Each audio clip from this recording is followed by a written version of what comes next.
Hi, I'm sorry it's been so long since I updated. I know it's been 2 years. It's been a very intense, crazy 2 years. Um, After I lost my son at 20 weeks, unexplained miscarriage, um, we were completely flabbergasted. We, again, I had unexplained infertility. I had every single test you can think of, including going to different states for testing, as did my husband. 100% perfect. Um, so the baby that I lost was the eighth IVF. So at that point, we really didn't know what to do. And we didn't care about genetics. We just wanted to be parents. So we decided to do a proven egg donor, a proven sperm donor, and a surrogate. I also want to say that I looked into adoption. I went to 3 different adoption agencies. It is extremely difficult to adopt in this country. It is extremely expensive. You have to basically hand over your entire private lives to whatever state you are in.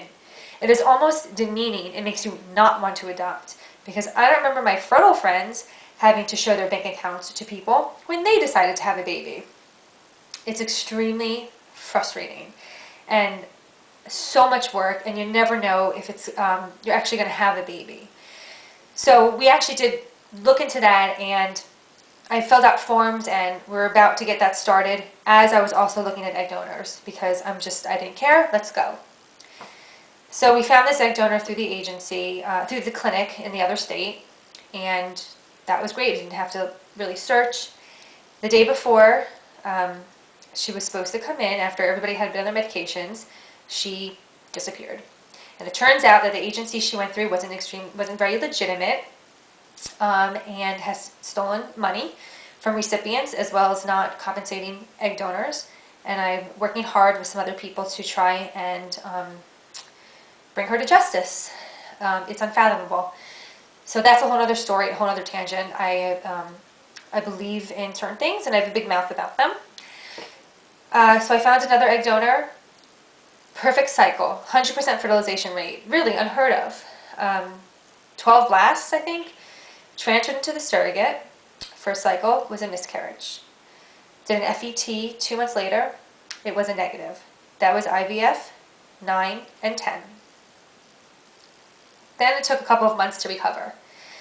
And my sister happened to be walking by a TV one day, and Dr. Oz, the TV show Dr. Oz, was on. And his guest was Elizabeth Hasselbeck, and she was promoting her new book on celiac disease. And she was saying how she had undiagnosed stomach problems her whole life, and she had trouble getting pregnant. And she figured out she had celiac disease, C-E-L-I-A-C. Celiac disease is an intolerance to gluten. It's not an allergy.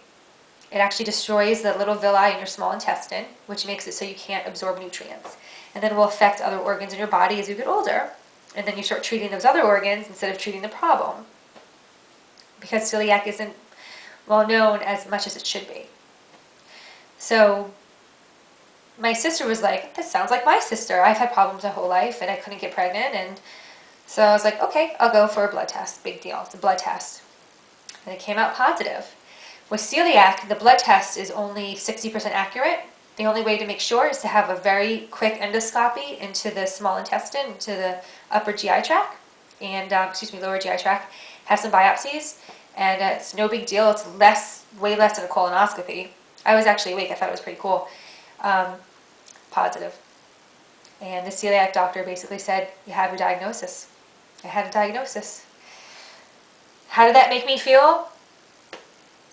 Infuriated. How many doctors have I seen? I went to 5 IVF clinics. I went to Columbia, Cornell, RMA in New York, New Hope in New York.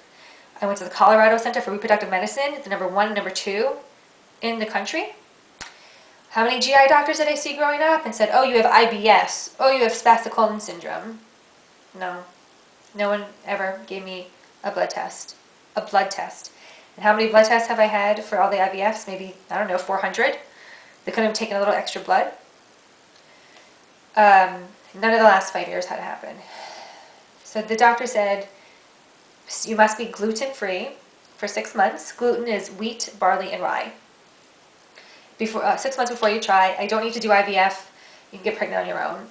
I just laughed and I said, no way in hell am I going to be pregnant again after what happened to me.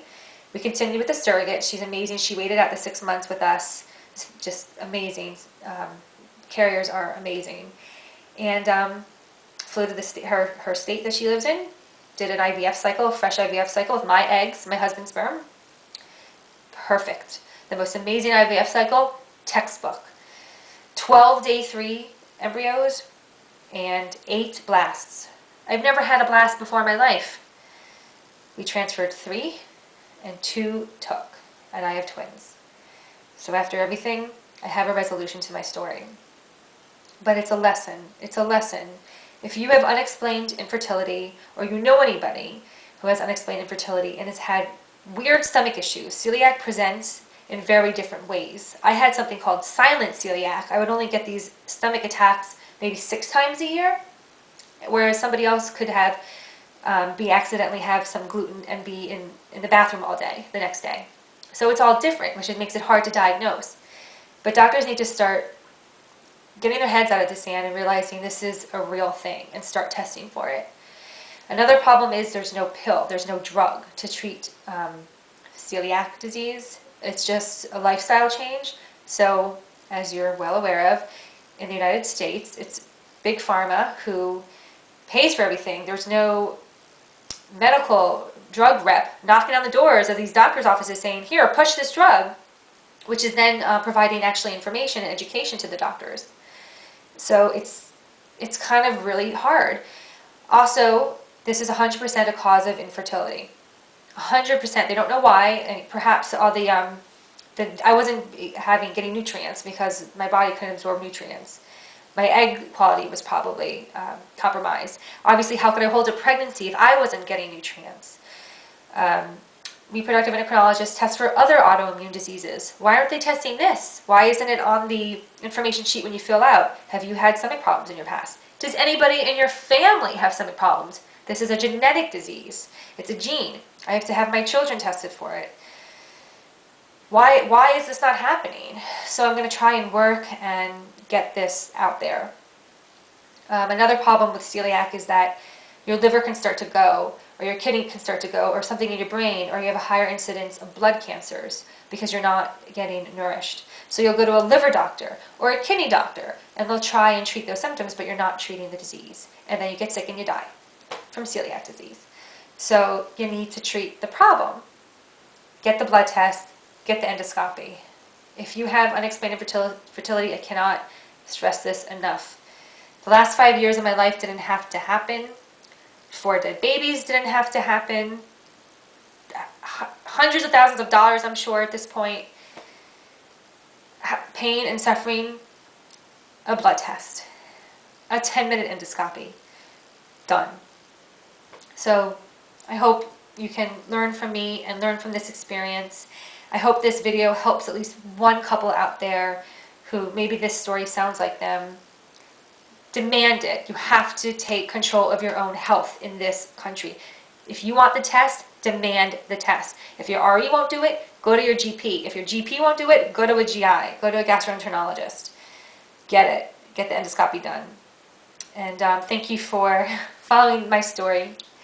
And I wish you luck. And I hope that you too have a resolution in however you wish it to be. Thank you.